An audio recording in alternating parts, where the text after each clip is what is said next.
Hello again everyone, Ken from Whittling Woods, back again. Today's tutorial is going to be a little evergreen tree. We're going to do it out of this block of wood. This is 2 1/4 inches by 3 3/4 inches. This is a piece of eastern white pine. Actually, if you can kind of see, it's laminated. There's actually 2 pieces that I glued together. Since where I buy them, they're only 1 1/8 wide, so I wanted a little bit more wood, so I laminated 2 pieces together just with some wood glue. You could use, a smaller block of wood as well. So I just happened to, want to give this, make a little bit bulkier type of tree. But anyway, this whittle is going to be pretty simple. We're going to use this little, well, it's not little, but it's it was a boning knife, and I just kind of cut it down. I think it was a 7-inch boning knife. We're gonna just use that to do most of the whittle, and maybe a few other knives that I have too. It's actually a pretty good beginner project. You really can't mess this one up. So I'm gonna call this a beginner whittle because it's a fun little project. It's something that anyone can do, and it's a good way to get your hands wet into whittling, so to speak. So that's it. You can see I marked off, squared off the wood on each plane there. It's center line on each plane. That'll just help us out a little bit. And we're going to basically, the first cuts we're going to make is just to form sort of a cone on this thing. So I'm going to get everything set up and ready to go, and I'll be right back. Okay, like I mentioned, what we're going to do here first is just take the corners back, because we're going to form a cone. We're going to aim to, get it down to where the center lines are. So you're going to want to, basically take each edge down. That's all I'm doing here. So, not much more to it than that. If you have something you can lean this up against, I don't have it right now on my desk, but that's a good idea too. And you're just going to want to, keep coming down here and taking down each edge. That's all.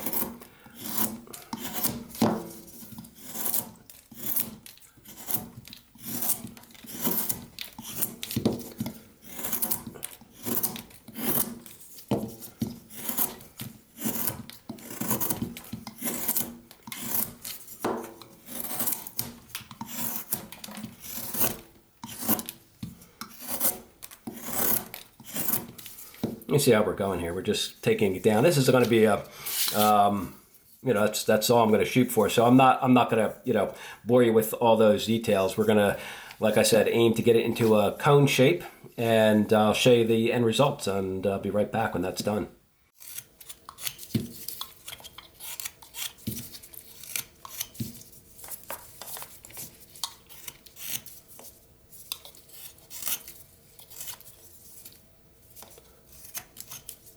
There you go. Kind of somewhat cone shaped. Doesn't have to be perfect. That's a nice thing. We're doing trees, and we're not doing geometric shapes, so to speak, that have to be perfectly symmetrical. Use your guidelines to sort of guide you in terms of getting the peak in the center. But there you go. That's really all you need to do. Try to round out the bottom as well as much as you can.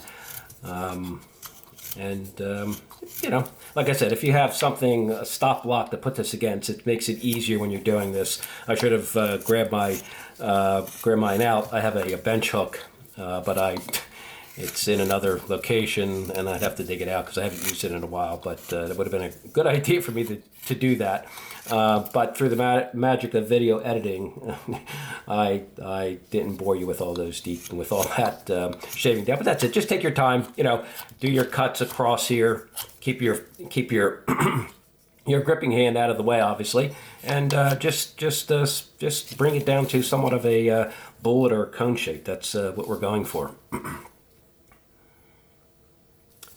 All right, let me just clean up the bench here a little bit, and I'll be right back. Remember, when you're doing this, take your time. Stop every so often. Strop your knife. This is just a bare piece of wood. I'm going across. I have a video on how I do this, how I sharpen and hone my knives up. So I should have a link somewhere in the description. You can check that out if you're interested. This is just a piece of leather with some honing compound on it. But like I said, it's a key thing. If you're watching this and you're new to whittling, I'm showing you this. Normally I wouldn't show the stropping because it's, it's kind of boring, but it's something that you need to stop periodically and do. Just keep your knife honed up, and it'll stay sharp, and it'll be safer to use, and it'll cut the wood the way it should. Okay, the next part in this is we start forming the various branch levels on the tree. So we're just gonna, pick a spot for the top one, and then just put a stop cut in and cut up to it. What I like to do is kind of zigzag around the tree a bit, go up and then down and up and down, a few times. It doesn't have to be, you don't have to be exact. I'm just drawing those in there for you to kind of see. There's my first cut, was kind of in that direction. And then I'm going to come up a little bit, like that, and then maybe down a little bit,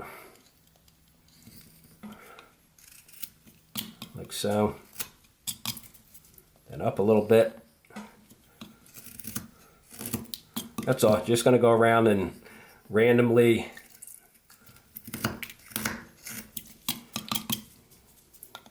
cut the wood like this. That's all. Think in terms of how an evergreen tree would look, the various levels, and then you finish right there. So that's all we're doing. We're just basically randomly going around and forming a boundary for the first branch level. This is the one we'll take down to be the peak, so we can start shaping that on the top. When I do the initial rough out, I always leave a little bit of space on the top so I can come back and do this after I'm done. And that's it. We're going to probably deepen these at some point, but that's all. That's what I'm saying. This is a real good beginner project because it's not all that difficult to do. You're basically you kind of can't go wrong on this type of thing.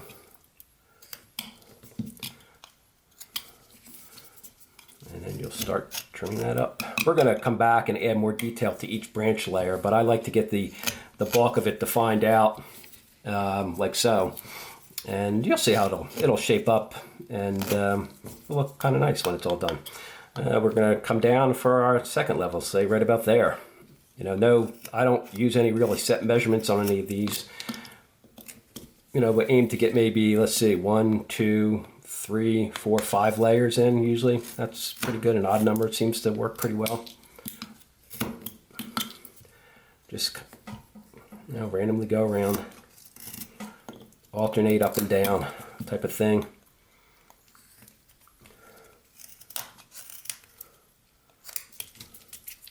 If you're using a smaller piece of wood, it'll be a little bit easier. Smaller width dimensions, it'll be a little bit easier to do, but I've done smaller. I think I did a small version, a Christmas tree type one, maybe a year ago or so. This will be a little bit larger. This isn't really too big either.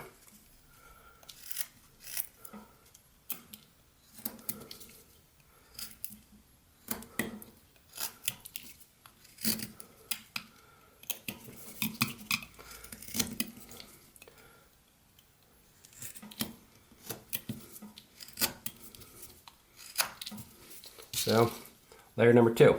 We're going to keep doing that all the way down. Like I said, maybe go for 5 different, however many you choose and what you like. Don't worry about the detail at this point because we're going to come back and shape these even a little bit more. Right now we're just roughing out the branch layers. It's gonna turn out to be a bit more detail in there as we finish up. But I'm not going to bore you with the details. You saw how I do it. It's just simple. Go around, make cuts, make stop cuts, and just cut up to it. That's all. All right, so I'm going to finish up doing the last few layers, and I'll be right back. Okay, you can see we established 5 different layers. Just with a little cleanup work, you could almost call this good. But we're gonna jazz it up a little bit more, make it make it even nicer, I think. For the base, when I get to the bottom piece, I start just shrinking the base down. We're going to have like an indication that it's sitting in some ground, and maybe, you know, when we paint it up, this will be a browner color. But we're going to, you know, shrink the size of that down, the overall dimensions of that down. So I just kind of come back in and I start, you know, narrowing the width of that by cutting in towards the center. And in a bigger piece like this, you know, you're going to have a little bit more work to do. In a smaller piece, it'll go pretty quick in this area. But that's all. Just going to cut in here and start undercutting that last layer.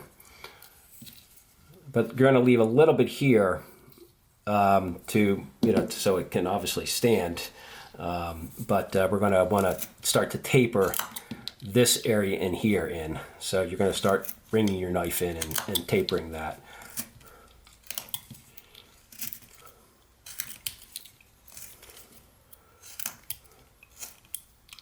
I guess if you're doing this for the first time, I would start with a piece that's probably a lot smaller in diameter.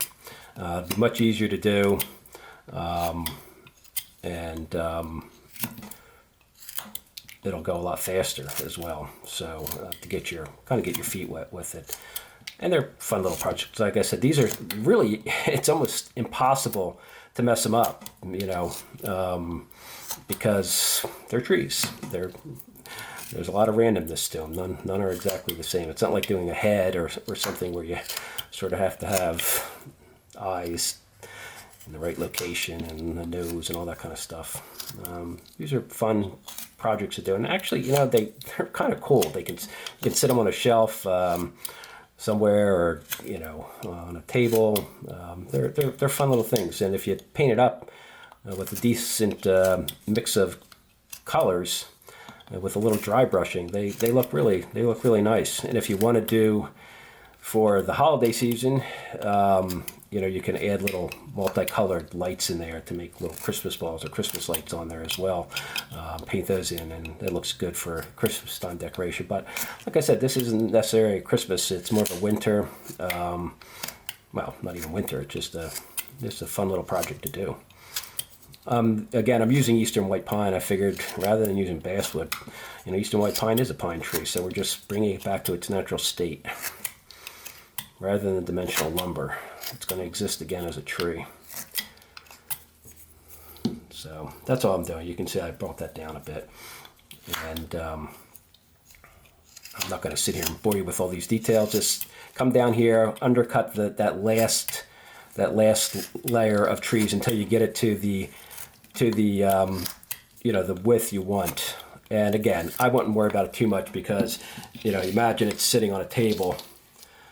So it's going to look, you're going to paint this brown, it's going to look like it's sitting in, you know, the dirt, and then there's going to be a stem in there. So next thing you want to do is start looking in here. Maybe you can deepen some of these undercuts a little bit more, clean those up.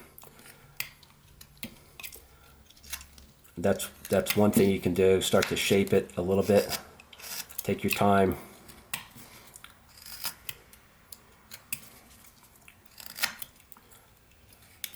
Just go around and kind of clean things up a bit. But what you can start doing is adding some detail on each of these levels as well. Let's just narrow the tip down.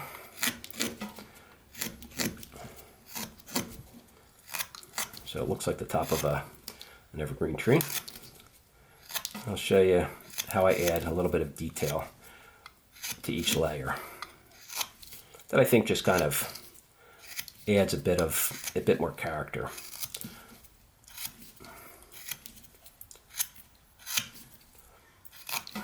Okay, so all you need to do at this point, and again, you could go around and do that and almost call this good, but if you want to add this kind of detail, then you're going to start dividing these individual layers up a little bit more. So I'm kind of looking to see how this is going. This piece over here looks like it's heading up, so maybe I just carry that up a little bit further, just add a little bit of dimension into that, like so. And you're going to come back and clean up the bottom part as well. So they look like branches are kind of tucking in and out of each other. Kind of like so.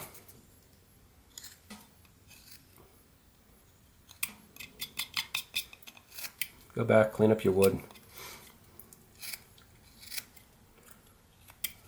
Like that, and then maybe you carry this. Maybe carry this one, let's say we'll go over here. We'll carry this one up.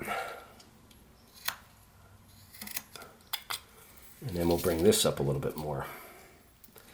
Again, just kind of go about it randomly. Don't even spend too much time thinking about it. Just go with what looks right to you. It actually, oddly enough, the more random you are, the better it looks. So if you try to use some kind of measurements and exacting dimensions, it's going to look not going to look as good. I don't think, at least. So that's all. You're just kind of going through here and taking adding just a little bit more detail to each branch section. That's all. And then when you're doing that, that's when you come back and you can start cleaning up underneath everything.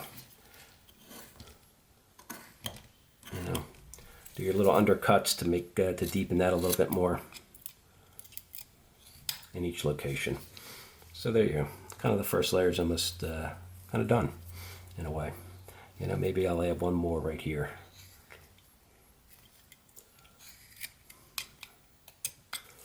And then I take like a little notch in here maybe. Like I said, keep it random. Just go with whatever looks right to you. More than likely it'll look perfect when you're done. And if it doesn't, change it a little bit, that's all. And if it looks a little off, go back and change it. Really difficult to get it wrong, that's all. There you go.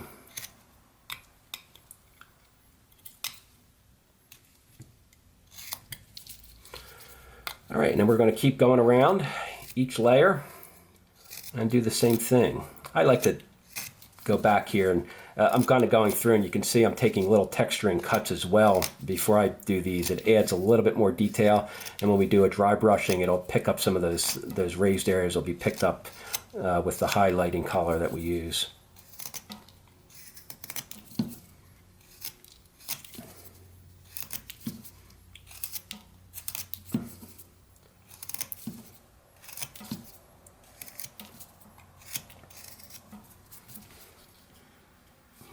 And like I said, you could actually just go with that and not even add the additional cuts and what have you, and just kind of go through here and do these little scooping cuts.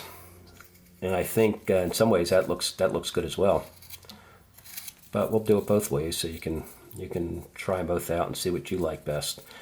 So I'm going to add some more cuts in here.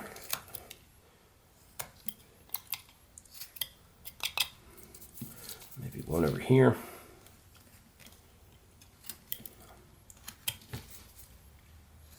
This up a little bit. I don't know if you're watching this and you're saying, boy, it's just too random. Well, that's exactly it. That's what you need to think. Just very random. Just go with it. Sometimes I'll even take these little separate cuts right up to the other layer. We don't want to look like it's the tree is just always growing in just separate layer. Just you can kind of bring it up a little bit like that.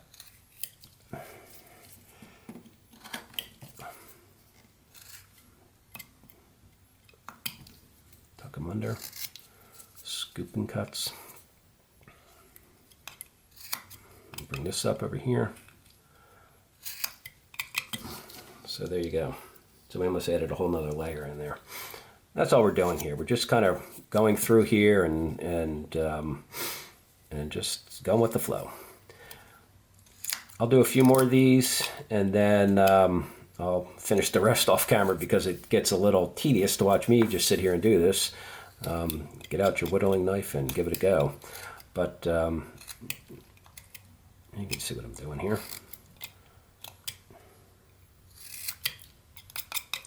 These are great little projects to do, and anybody with at any skill level can do these and enjoy them and have fun. And like I said, they're great little pieces to have around. If you do a larger one, you can have it on the table somewhere. If it's a smaller one, you know, just nightstand, whatever. Make a keychain out of it, or just, you know, leave them around like I do. Somebody will find it and like it. And maybe we'll go up over here a little bit.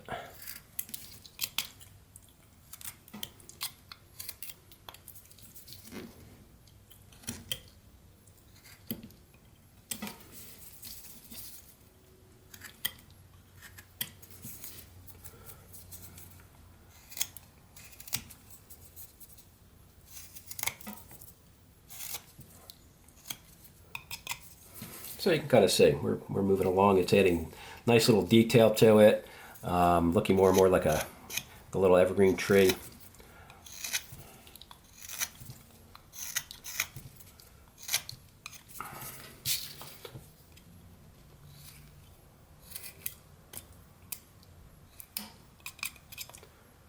Go back and then, you know, deepen some of the areas where the planes meet. Add some depth to it. That always looks good too, because you know, a lot of trees are like that.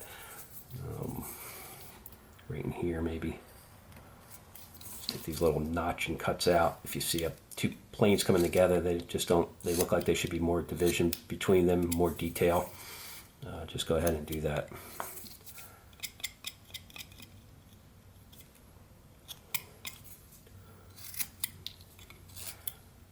Basically do what you like. So there you go, layer number 2 done. I mean, I might go back and, I don't know, add a little more detail. You know, if you get into this hobby and you're anything like me, you know, sometimes you never really finish a whittle. You sort of just learn to leave it, because I'm sure if you've done this for any time period, you've learned that when you say to yourself, just one more, if I just add a little bit more here, I just do a little bit more there, sometimes you do too much. So you learn to leave it eventually. There you go. All right, I'm going to add the detail to these next 3 layers over here. I don't think you need to see me repeat that. We're just going to follow the same idea, start randomly going along and creating just more divisions, more planes in there. So I'm going to finish that up and I'll be right back. Okay. Now you can see we kind of went through and added the extra detail all 5 layers. When I get to the bottom, I start cutting in. As you can see here, I'm going into the center, making deeper cuts like that to show more separation. You know, as you get to the bottom of most evergreen trees, they start to thin out a bit anyway. So you're going to want to kind of just go in there a bit and maybe open some of those up a little bit, just to kind of deepen them. Go around and kind of get the cut marks to the center of the piece if you can. You know, you're going to be cutting on end grain, so take your time. It'll just add a little bit more dimension to it, and it fills out the bottom a little bit better, I think.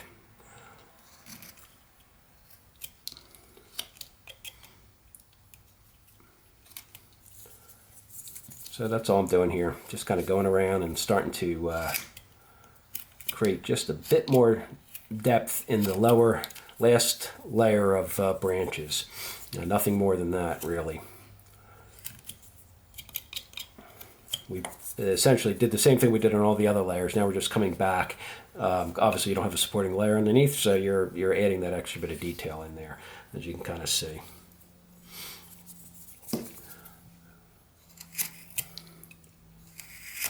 I tend to try to undercut the pieces as much as I can.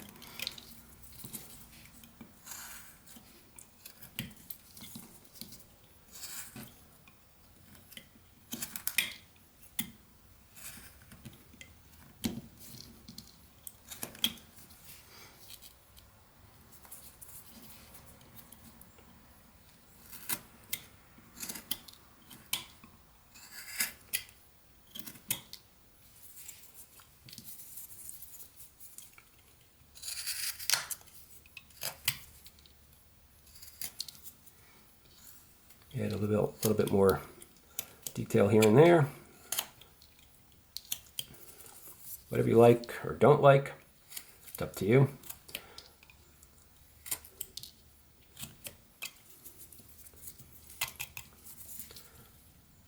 Like I said, it's all kind of, for the most part, random. Random cuts that you're making, so you know, it's difficult to really to get it wrong. And that's kind of where we're at with this. What I like to do sometimes is I'll use a slightly smaller knife. This is an old, as you can see here, a Denny knife. I don't believe they make them anymore. And but you know, if any kind of small knife, you don't necessarily have to, but sometimes you just want to get in there with the smaller knife to get some of the tighter spots, if need be. You know, not necessary, but sometimes I just like to go back and start cleaning up a little bit with a bit more of a detail knife. But again, it's not absolutely necessary. If you're just doing it with one knife, that's okay too. I'm just showing you in case you have a second knife that you want to use as well. Sometimes if, you know, I'm going in these little recesses over here and just adding a bit more, brush it out a little bit, adding just a bit more depth. When you paint it, it'll darken up in there and it'll create more shadow lines. And that's kind of what you're looking for, you know, to create that sort of,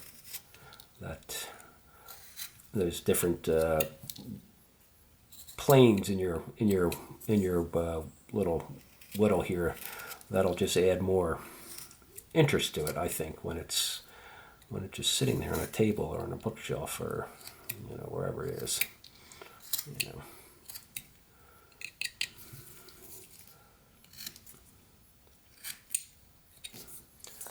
What I tend to do is go back when I'm kind of happy with the overall shape of it and the general look of the branches, and look for some of the areas in here, these planes underneath, and I'll undercut a bit. So in other words, I don't want this plane over here. Let me kind of show you. I don't want it in that angle. I kind of want it in that angle. I want it up, heading upward. It just looks like the branch is a bit overhanging. I think it gives a better look. So just kind of go around and create some bit of undercut in some of those branches. You don't have to do it on all of them, but in some cases it's nice to have that. It'll create more shadow. And whether you're, and this is why this is a good project for beginners, because it's you know, it makes you understand working in 3 dimensions, and it'll teach you some concepts which I think are good to know. It's a lot of, you know, you're making a lot of cuts. You're cutting up to, you know, your push cuts, your common thing. Like I've mentioned before in a couple of videos, whittling's all about just creating different planes and knowing how to keep those planes organized, so to speak, so they create the figure that you're intending to carve out. I know that maybe doesn't make sense, but that's all you're really doing. You're just shaping wood in different planes, and this is really all you're doing here. You can see there's tons of different little planes you're creating, and it'll get you practice in thinking in that way. It also gives you some understanding of direction of wood, the grain, which is important because, you know, you want to always work with the grain if you can. And that's it. So you can see how we're here. We're pretty much done this. I might just clean up the bottom a little bit more, go around, do some more undercuts like I said, and not going to make you sit through all that boring detail.